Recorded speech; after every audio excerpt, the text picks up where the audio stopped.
Hey guys, this is Kasey Todd. You're watching episode 162 of the Sit Down podcast. And I'm a drummer and musician based out of Nashville, Tennessee. And here we are.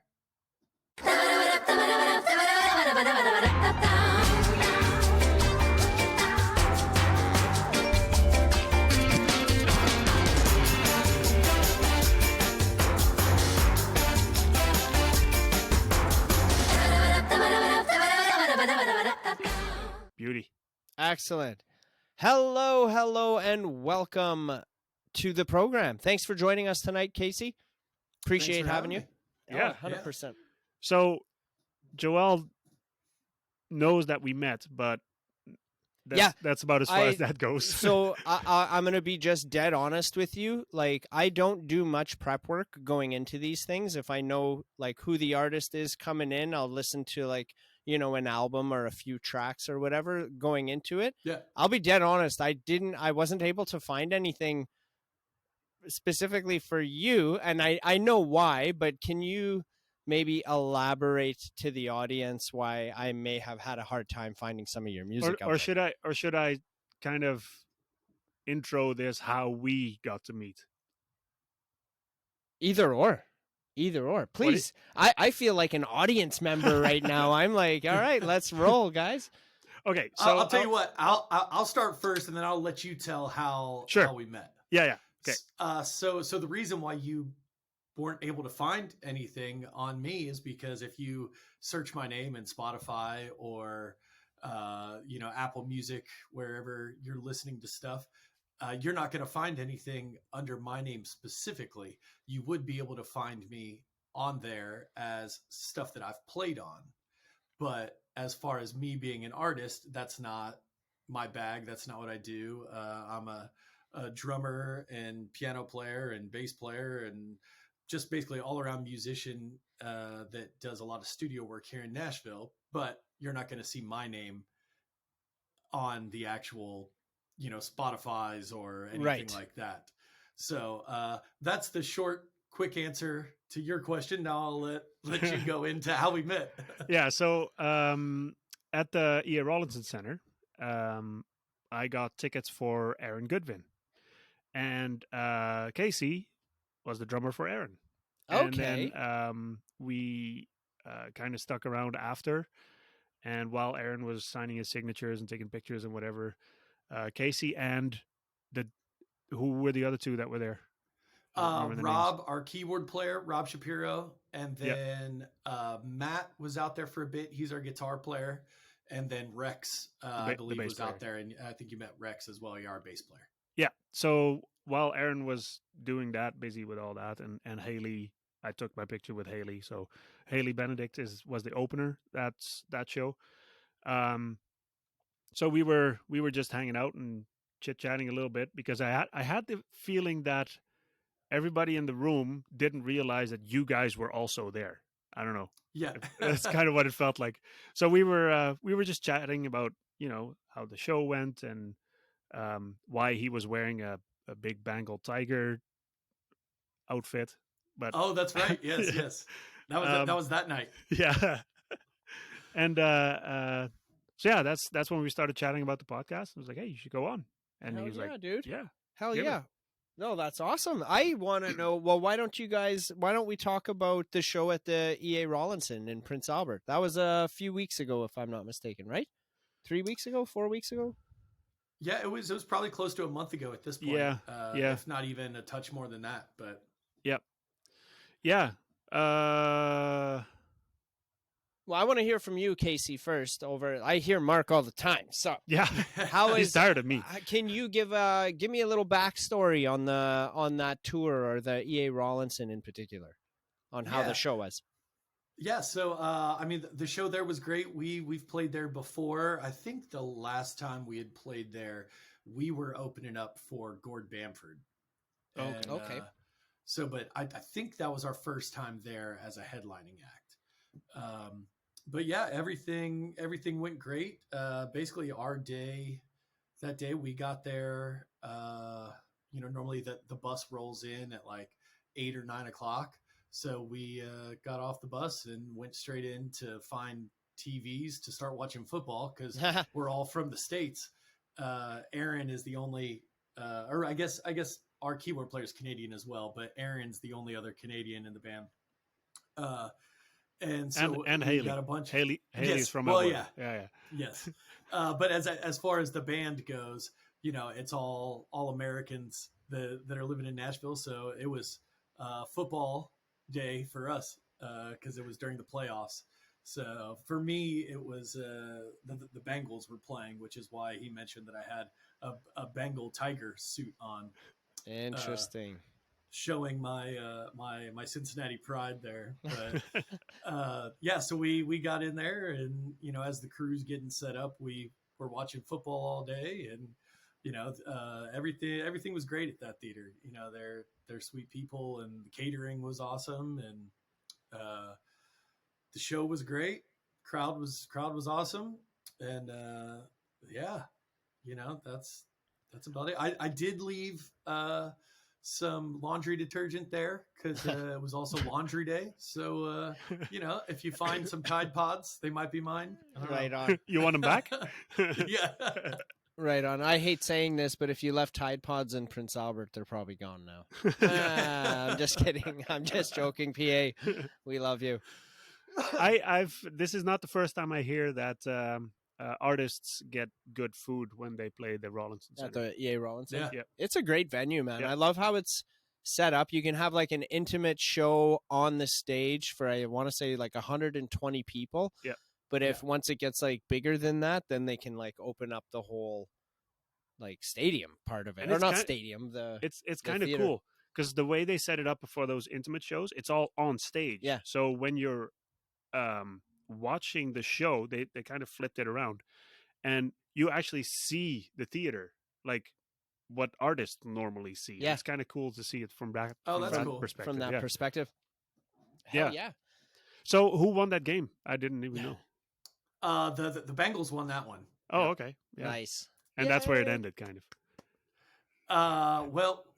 We had one more game after that, and yeah, we did not move on.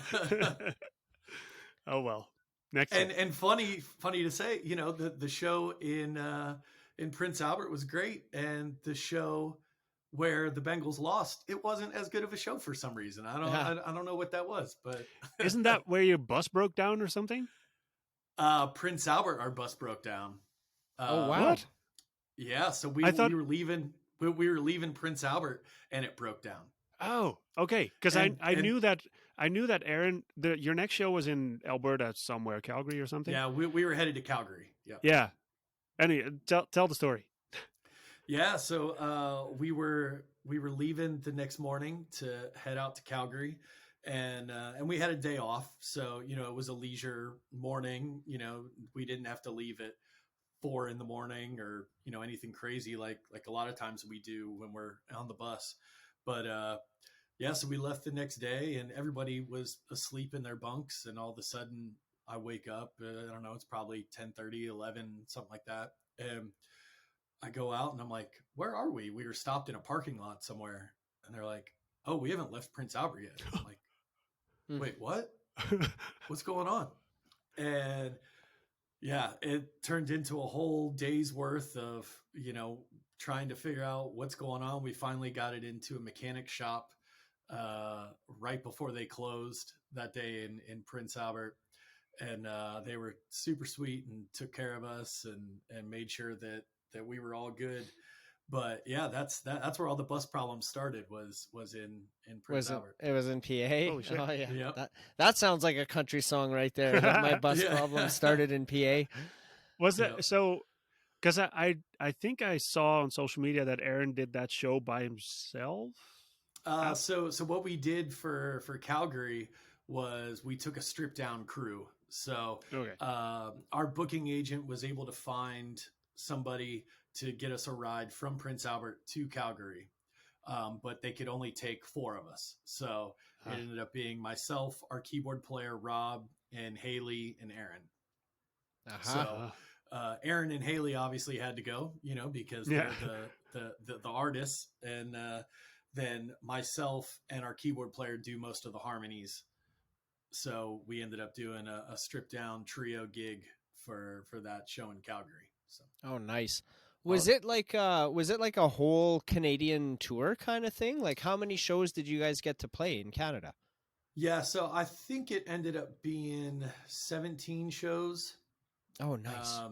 And so we started, we left from Nashville, took the bus out to Colorado, had a couple shows in Colorado, and then made our way up into Alberta. And then did Alberta. Prince Albert was the only show in Saskatchewan on that run. And then we did a bunch of shows in Alberta, and then ended up flying out to PEI to do some shows out there. And then the bus met back up with us in Ontario. And then we finished out the run in Ontario. Oh, shit. Yeah, man. Isn't that the life? Oh, my God. You must be just in heaven when you're on the road like that, hey? I love it. I kind of grew up on the road, though. My dad's a musician as well, so I kind of grew up around it, and I love being on the road. It's definitely not for everybody, but I sleep really well on a bus. There's something about that motion that just rocks you to sleep or something. Right. No doubt. No doubt. I love it. I don't think I could do it. I could totally do it. 100%. No, I need my bed. You get used to it. Yeah, probably. Yeah. Probably, yeah. Right? Yeah. Yeah, do you have are you married? Do you have children or? Nope. I was married, but now I'm divorced, and like I said, it's not for everybody being out here on the road. And, yeah. It's definitely not easy on families and spouses and all of that.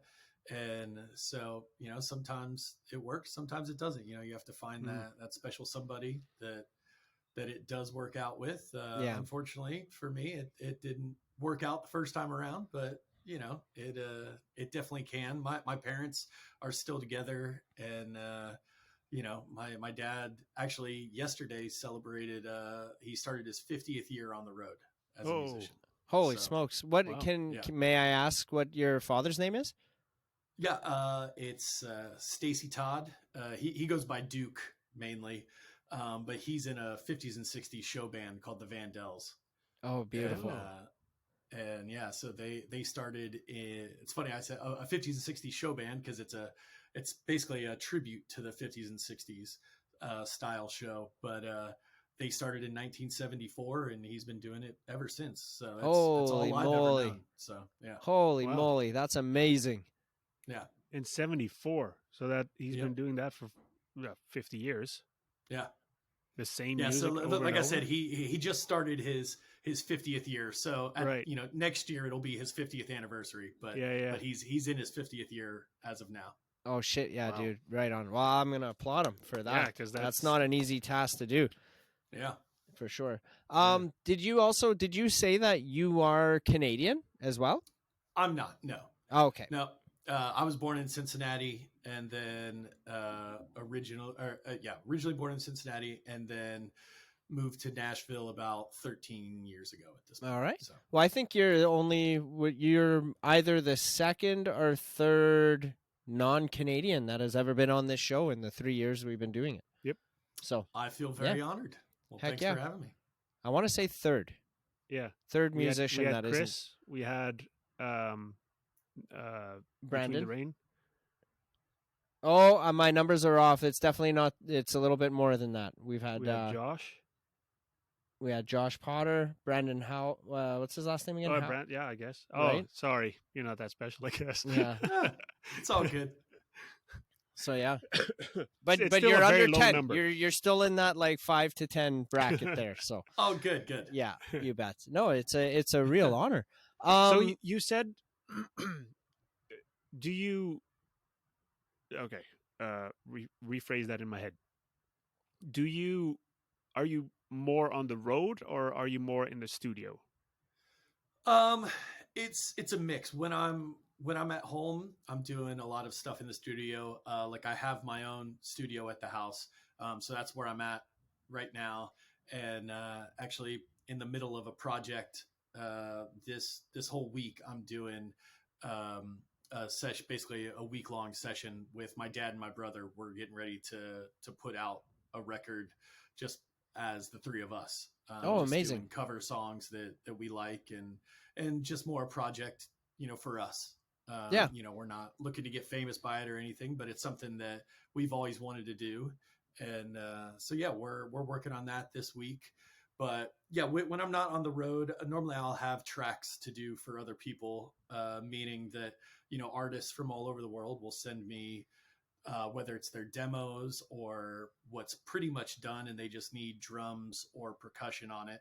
I'll add that to them and then send them the files, and they can add it in how they see fit. And yeah. Nice. Cool. What would be some of the, like, what's a couple names of artists that you've had the privilege of working with that, like, what would you, I don't want you to throw anybody under the bus here, but like, what would you say would be like your top 2 or 3 artists that you've been fortunate enough to work with?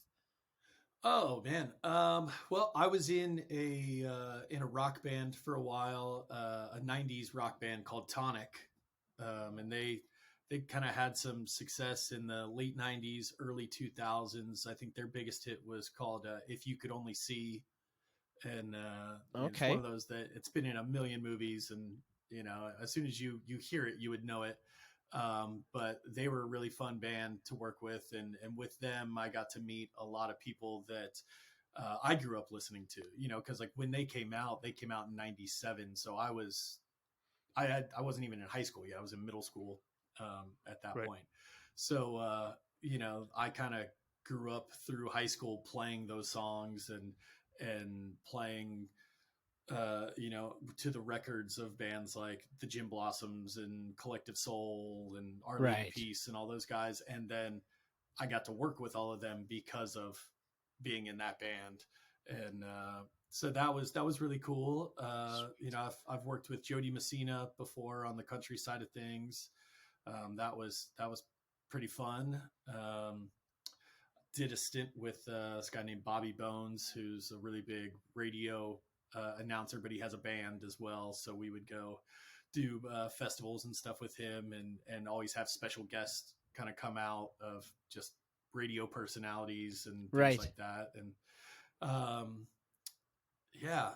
man, I've played with a lot of great people. One of the coolest things I guess that I ever got to do though was I was touring in Europe and got to do a session at Abbey Road, and I'm a huge like Beatles nut. So for me, that was just kind of Mecca, No doubt. So, yeah. I can and you did imagine. A session there? Yeah. Oh, that. Not everybody gets to do that. Yeah, no doubt.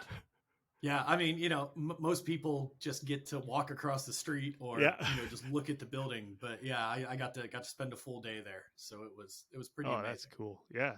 Oh shit, yeah.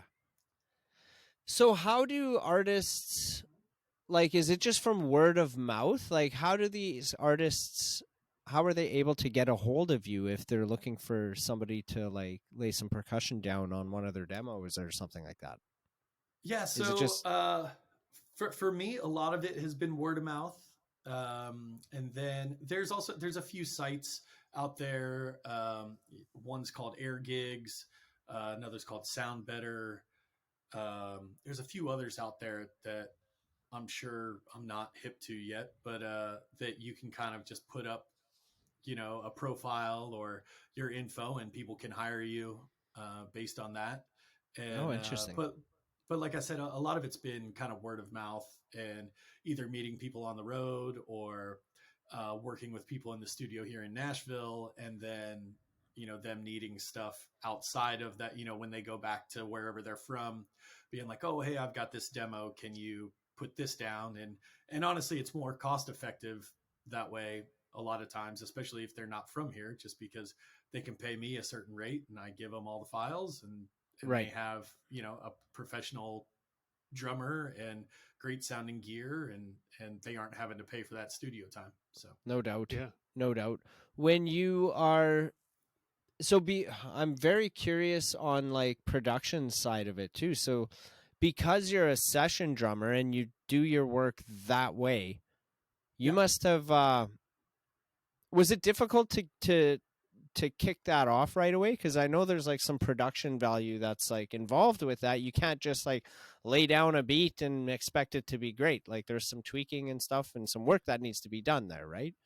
Oh yeah, totally. I mean, if for me, it's been a growing process, and still is a growing process. I'm learning things every single time I am in front of Pro Tools or different plugins and stuff. I'm always learning new tricks and Right. watching videos and all of that. But yeah, it's been a growing process of probably 15 or so years of Right. just getting a piece of gear here, a piece of gear there. It didn't happen overnight, that's for sure. Just Yeah. because, especially with recording drums, it takes so much gear to be able to do that. You have to have basically separate mics for each drum. You have to have enough channels for all of that, and you also have to make it sound good. Which, just plugging a mic in and putting it on the drum doesn't make it sound good. So yeah, it's like I said, it's been a growing process and just constantly upgrading gear all the time and just learning. Like I said, trying to watch YouTube videos or when I am actually working in studios in Nashville, just kind of being a fly on the wall and watching what the engineer's doing and Yep. what the producer's doing. But as far as doing sessions at home, I've tweaked everything to where everything is pretty much plug and play at this point. I just sit down and it's all ready to go. But with doing the sessions at home, you kind of become your own producer. So Yeah. a lot of times I don't have somebody telling me what to do. They're just going, "Hey, here's my song, make it sound good." Right. Put your and touch on sometimes- this kind of thing. Yeah. And sometimes they'll give you like a reference of like, "Oh, I want it to sound like Gravity by John Mayer," or "I want it to sound like this Toto song," or they'll give you a reference of kind of what they want. So then you can tweak tones and also feel of the song. Yeah. Because I mean, you can hear a demo that's just an acoustic guitar and vocal, and it could be played a handful of different ways, and each version is going to make it feel completely different, which is going to, push that song in that direction to where the bass player has to do something different or change what they originally had in mind. So, I mean, there's a lot that goes into it. No doubt. Yeah. No doubt. I believe that. So what's your favorite vibe to play to? I don't want to put it in a category or in a genre or something, but what is something that Like makes you your think, top like, pick. If all you right, get this if you is- got to choose, like Yeah. if it was like a country song or metal or whatever, what would be your go-to? Oh man, I would say just anything that feels good. I kind of grew up listening to like the 50s and 60s stuff, like a lot of Motown, Stax, all the stuff that was coming out of California by the Wrecking Crew. And, between my dad being in a 50s and 60s band and, what I was listening to with my grandparents and all that kind of stuff, that's kind of what influenced me the most. And so anything just kind of groovy that feels good. I'm trying to think of like who my top artists that I would like love to play for or something, like John Mayer has a lot of great stuff and he always has top musicians, so like just the feels on that kind of stuff or anything throwback sounding, Leon Bridges or like a Mayer Hawthorne. I don't know if you guys are hip to those guys, but yeah. Right. but like that kind of stuff. Okay. Sweet. Very cool. Now I got Gravity in my head, but whatever. Yeah. Oh yeah, there you go. You're going to think this is a silly question, but it has been an occurring one on this show is what kind of drumsticks do you like to use? It's funny. They're right here. It's like I was waiting for this question. They are Innovative Percussion, the Near Z model, but Innovative Percussion makes drumsticks right here in Nashville, and I've been lucky enough to be endorsed by them for the last 6 years. So Nice. yeah, they're a great company and highly recommend it if you're looking for drumsticks. There you go. Sweet. Yeah, we've had that question come up a few times over the We had years. a couple of drummers on the show. And there was one episode we even got into, we were looking up like metal drumsticks too. Yeah, Oh, because yeah. They were aluminum or metal or something Yep. like that.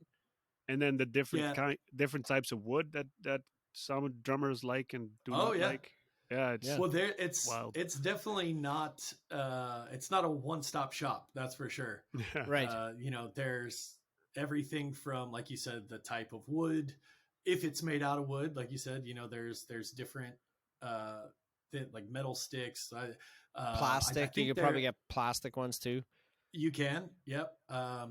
But everything from like the thickness of it to the taper of it, how long it is. I mean, it's kind of endless. And for somebody that isn't a drummer, it's kind of mind blowing if you walk into a drum shop and just see a full wall of sticks. And they're all different. Yeah, right. It's like, don't you just need a stick? Like, yeah, Right.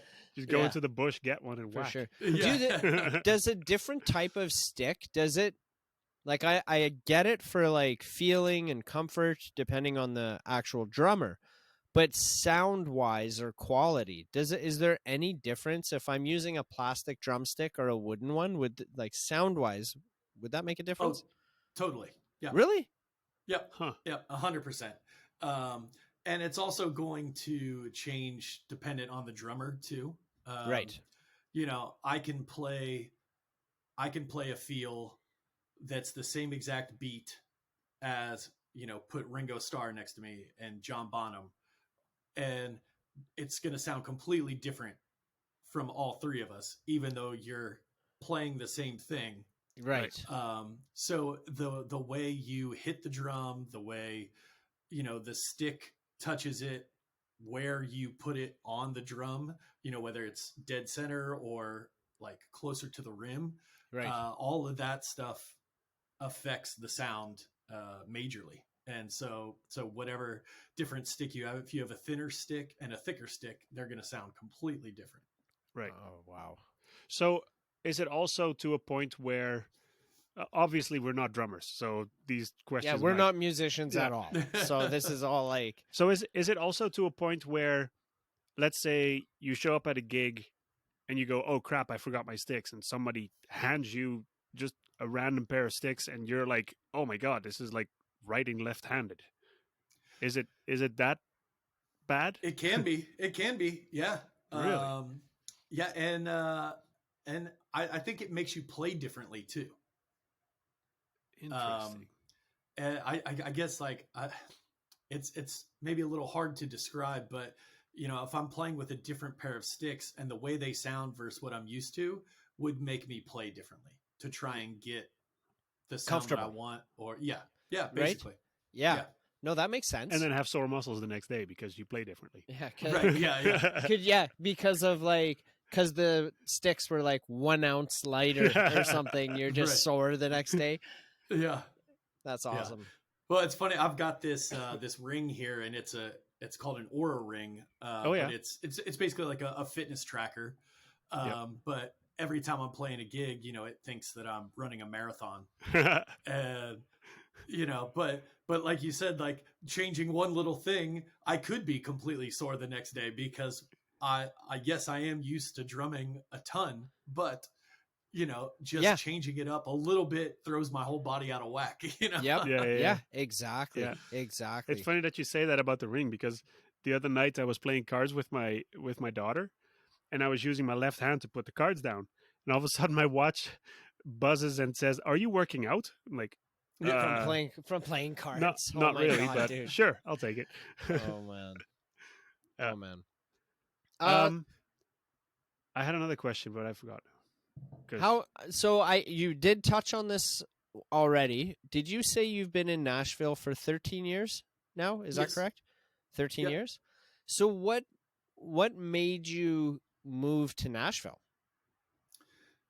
So I went to university in Columbus, Ohio, and studied music. And basically, once I graduated from there, I kind of felt like I had hit a ceiling in Columbus of I was working all the time, had good gigs, but to take that next step, I either needed to move to Nashville, New York, or LA, basically. Those were Yep. those were the three cities that I really had on my radar. And yeah, Nashville just kind of made the most sense. Like I said, being from Cincinnati, for me, that's only 4 to 4.5 hours from home. So, I can get home a lot faster if I need to. And the cost of living in Nashville was a lot cheaper back then compared to New York and LA. Right. And I already had some contacts here in Nashville. So, like I said, all of that just kind of made Factored it in. seem Yep. like this was where I needed to be. So Nice. Yeah. It feels like the same is it's kind of similar here in Canada, where if you're in one of the prairie provinces and you want to actually do something with your music, you have to go to Toronto. Yeah. Which Yeah. sucks. Or Vancouver. Which sucks because we should be able to do it here in Saskatchewan. Agreed. I But- think Right. I don't know. I think there's going to be a big shift within the next like 5 to 10 for like Alberta, Manitoba, Saskatchewan. Yeah. Like industry wise, music wise, I feel a shift coming. If Well, it hasn't and- started already.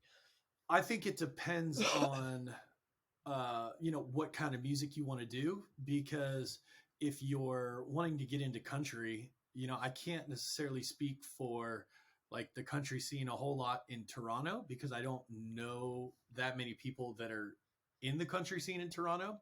But I mean, Alberta has a ton of artists Yep. that come out of Alberta that are doing really well in the Canadian country scene.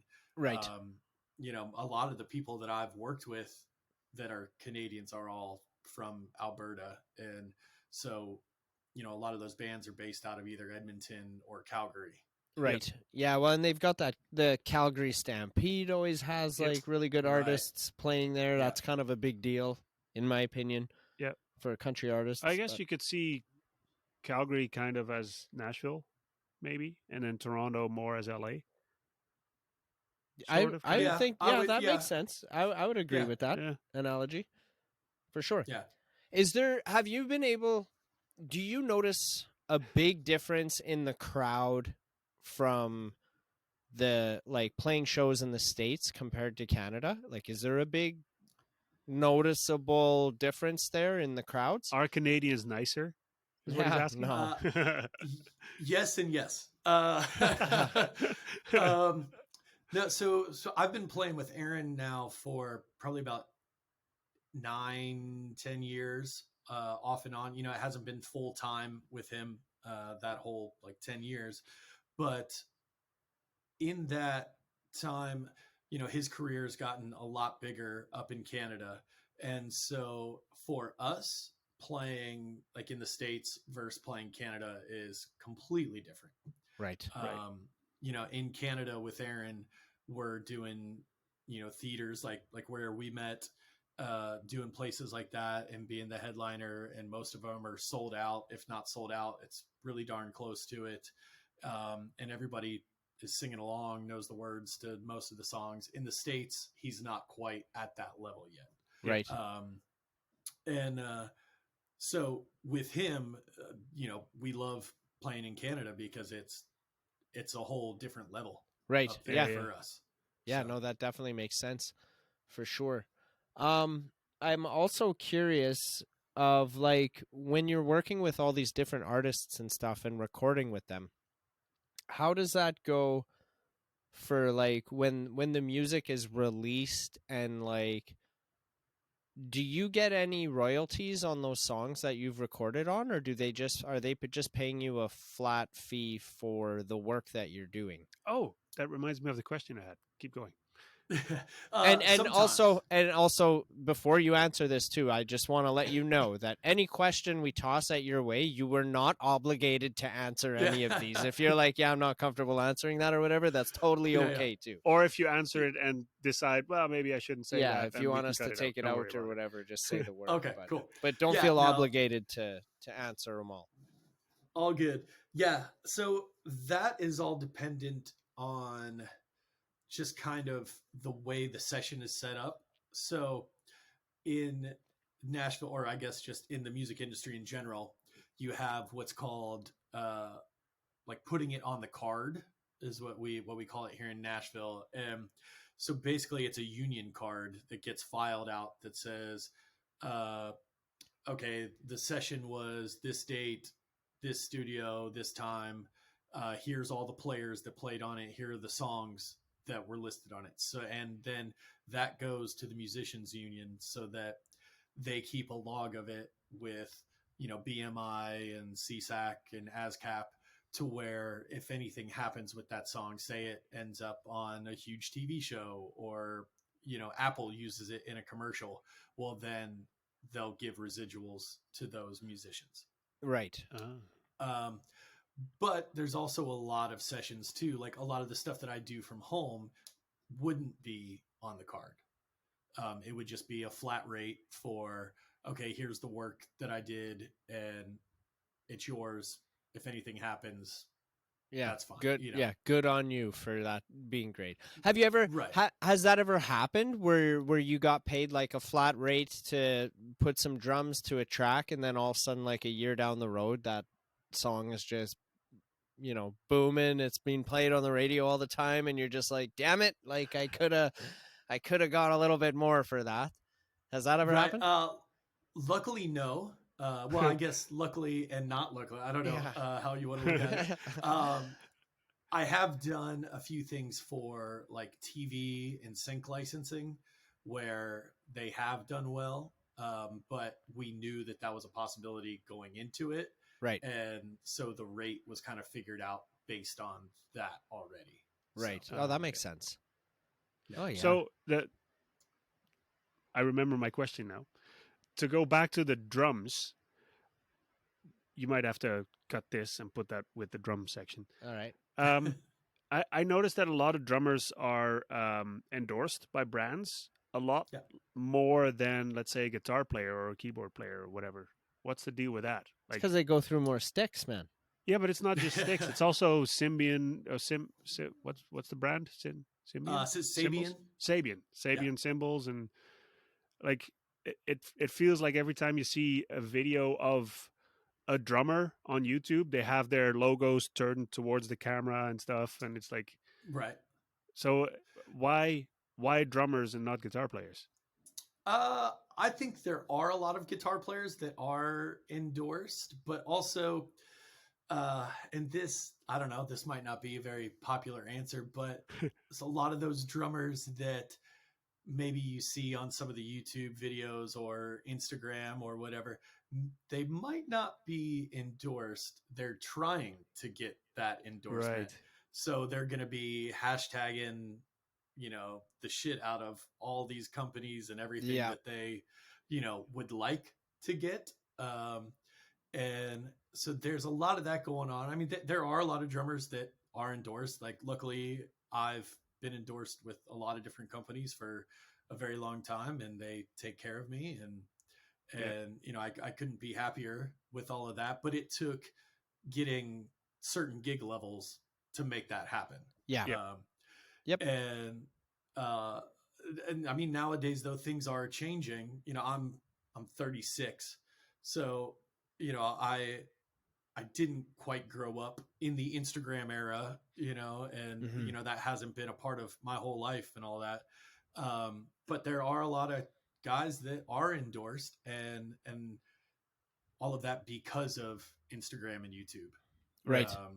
Just because they have millions of followers. And a good buddy of mine is a drum rep for a company here in Nashville. And, he's talked about that's what the companies are more looking at now, is that kind of stuff, because there's more eyes on that than there are on, whoever the drummer is for whatever your favorite band is. Yeah. Right. Right. So, it's so hard to track the followers though, I think, because like if we're using Instagram as an example, like I don't have very many, a few hundred, 400 or 500, whatever it is, but I would bet a paycheck that like 200 of those are all bots. you know, because I approve everybody. So like I'll get Yeah. like 5 a day of the people, like the inappropriate ones. You know what I mean? You know what I'm trying to say here? And you approve those too. Yeah, I don't delete them. I'm just like, yeah, whatever. I'm building up my following, right? But it's all bullshit. Like it's not real. Vanity numbers. So even corporations that are like looking at those numbers, they're not even accurate numbers in my opinion.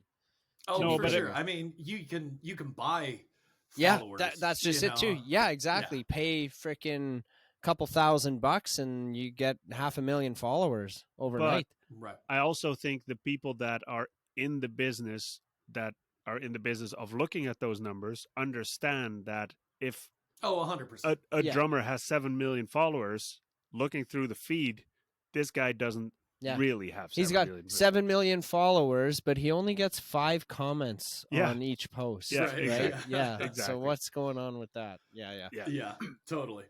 Anyway, that was off track a little bit. Heck yeah. Right on. So what kind of what have you been working on since the Canadian tour that you just finished up? Yeah, so since then, I took about a week to 2 weeks off after we got back home because we were out for 6 weeks. And so it took a little time to just kind of relax and recharge. And but since then, I've just kind of been in town for the most part, at home, working on songs for different people and different artists, everything from rock to gospel to country, and you name it. I've probably played some weird version of something in that genre. But yeah, just basically doing stuff like that, playing the odd gig around town, and just kind of doing that stuff, and then we living a dream. Just living a dream. I love it. That's what they call it, I guess. Yeah. But, so we fly back out at the end of the month, and we're out for about a week and a half on that run. So to where again? Sorry. So on that run, we go out to California. So nice. We've got about a week in California, and then we fly back home, and then we've got a couple things around the Midwest here. Cool. Do you have? Have you ever received music with the request to put some drums on, and you're like, this is terrible. Yeah, I don't want to be part of this. There's a lot of terrible music out there. And luckily I can kind of play on it and hopefully make it better. But also my name isn't really going to be attached to it a whole lot. Like you might see in credits somewhere, he played on that? What? Oh, that's weird. Right. But, a lot of that music too, and I hate to say this, but a lot of that isn't going to see the light of day either. If it's really bad, even if it does make its way to the Spotifys and Apple Music and all that, it's not going to blow up by any means. Right. Yeah, that makes sense. For sure. Yeah. So you just play whatever. Yeah. So have you said no though? Not right up front. I have gotten in the middle of projects where they've become way more involved than they should be. Right. Where the artist might be a little too picky or constantly changing their mind after, 5 takes of something. It's like, all right, we either need to work out a new pay system on this, or it is what it is. Yeah. No, and that makes perfect sense. That's why. So by trade, I'm a web designer. And so up front, I have a contract that says you get this many revisions. So I assume you have something similar to that. Totally. Yeah. I tend to try and keep it around 2 revisions. So you get 3, which I offer in, my standard rate and everything, 3 different takes if you'd like it. And then from that, 2 revisions. Right. So, okay.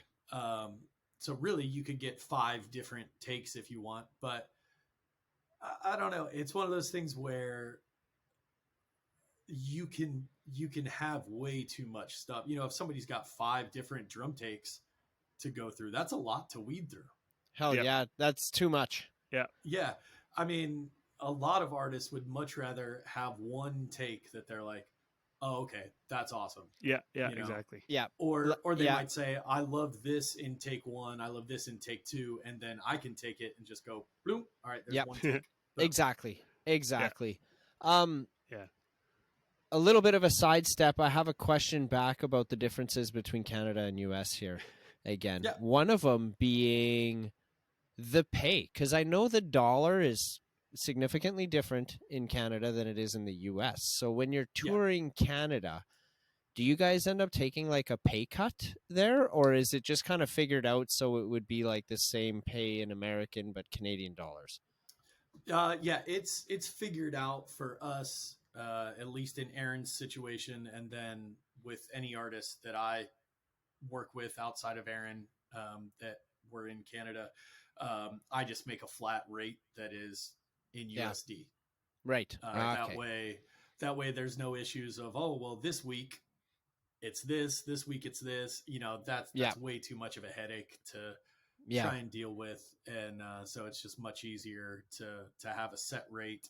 And then with Aaron, you know, his whole operation is based out of Nashville. So, you know, all the money basically is getting funneled back into his company here, and then he pays us here.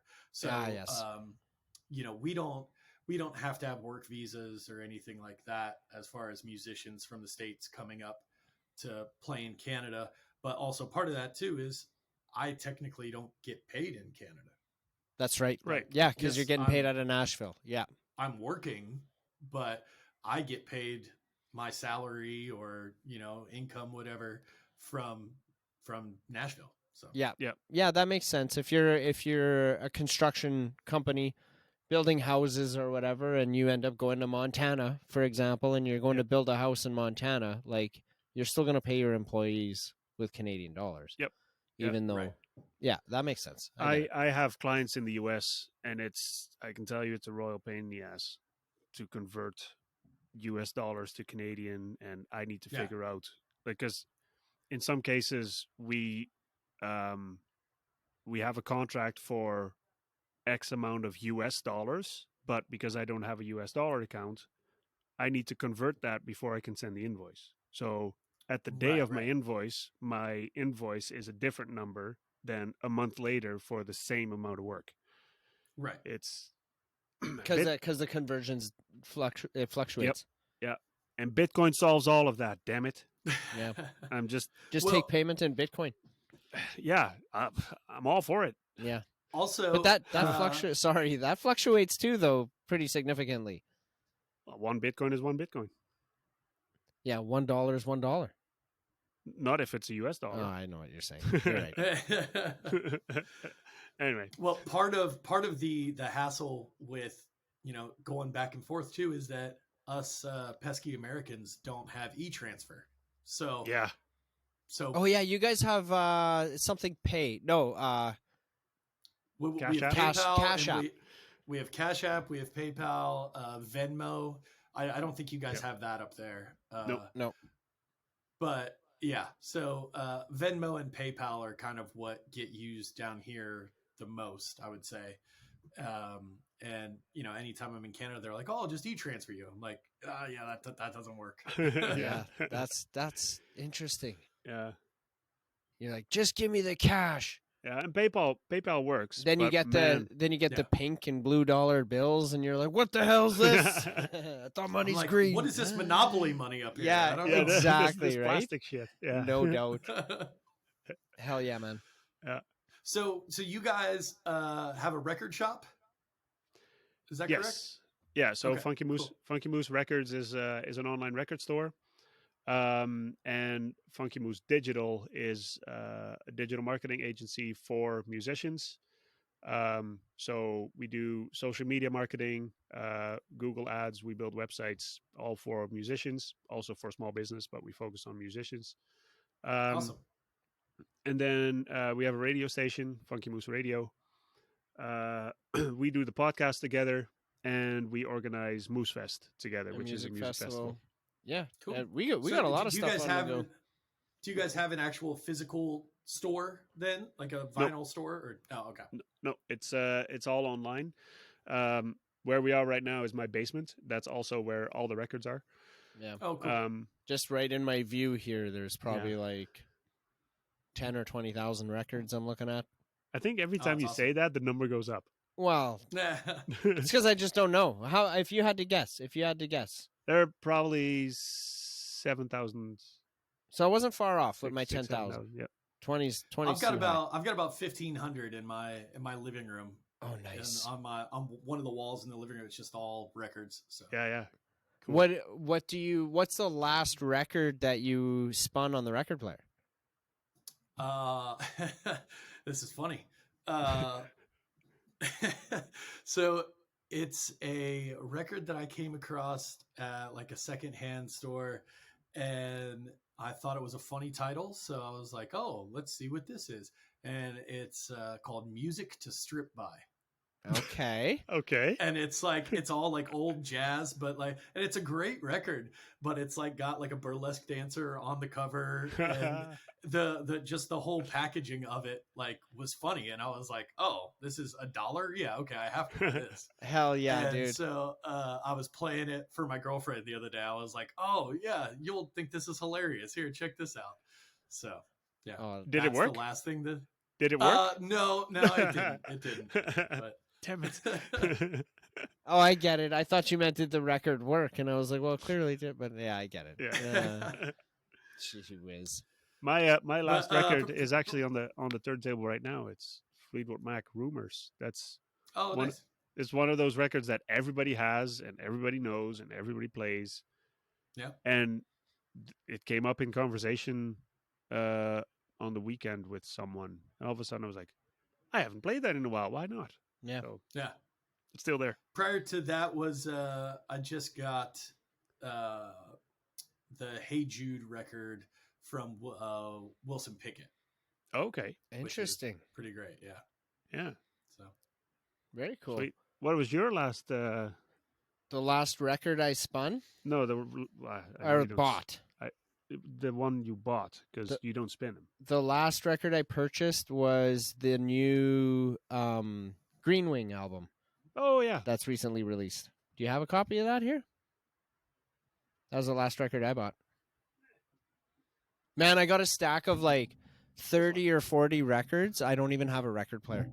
Really? When I go to shows and stuff and I get to meet you artists, like in person and everything at a show, like if there's vinyl there, I'll pick it up for sure. Just awesome. For my own personal collection, right? Just to sit on the shelf and collect dust. This is Late Bloomer by Green Wing, band out of Saskatoon. Yeah, these guys are great. You should check out Funky Moose Records. Check out the store. Yeah. I will definitely do that. We ship to the Google. US. We got some artist merchandise on there as well. And yeah, it's fun. I'm always giving Mark shit because, I don't have a record player, but I'm always like looking for albums that I like. And if he doesn't have them, I give him shit. But he's just like, well, you're not going to buy it anyway. How are you going to listen to it? So what does it matter? But yeah, I'll go snoop on there and see what's new.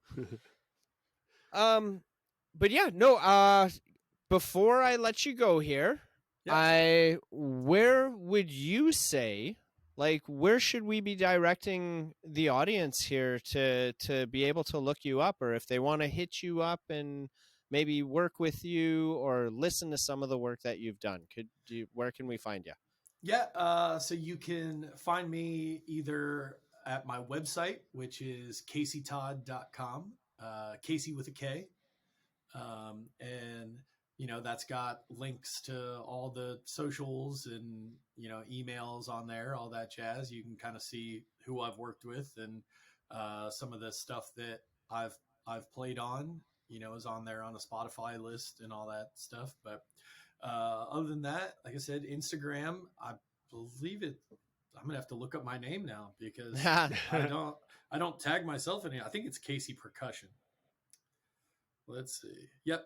Kasey Percussion on Instagram. And that's pretty much the name on everything. That's my email at KaseyPercussion@gmail.com. So, you you can find me on there. As long as you remember Kasey with a K, you can probably find me. All right, excellent. One last thing before I let you go is I do want to mention that we're going to be in touch with you for sure. There's a lot more that I want to talk to you about.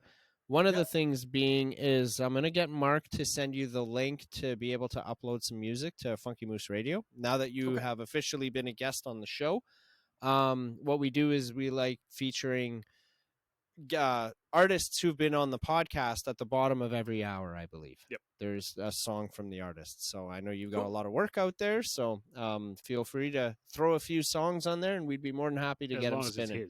As long as it's yours, you've got something to do with it, right? Yeah. But yeah, no, I want you to know that welcome to the family, to the herd here. We appreciate the shit out of you, and I want you to know that this door is always open. If there's a cool project you're working on and you want to, shed some light on it or anything, just hit us up, man. And I would love to sit down. I would love to meet you in person. Yeah, but for the time being, you're just welcome here anytime, man. I welcome you into the family here, and it's really nice to meet you. I appreciate your time. And yeah, everything he said. No worries. That's I think we're gonna be in. I think a Saskatoon date just came in this summer, so I'll have to let you guys know. If you 100% in the area, we'll all have to hang out. So agreed, man. I would love to. I'd love to go grab a bite to eat and hang out and come see the show. If it's like a Monday, Tuesday, or Wednesday, you should come hit up the open stage at the Capitol in Saskatoon. Okay. Yeah, I'll be in contact with you guys and let you know as I learn more about it. I'm sure it'll probably be either like a Friday or Saturday. But with that being said, I don't know what our routing might be, that we might end up staying in town for a couple days too if we're playing somewhere else relatively close. So right, maybe it'll be August long. You can come hang out at Moosefest this year. Ooh, that'd be fun. It will be. Yeah. It's going to be a blast. All right. Yeah. So with that being said, thank you guys for tuning in to this week's episode. Be sure to check out the description to this video. All the links that we talked about earlier will be in there, and shoot our boy here a follow. Thank you so much. Adios.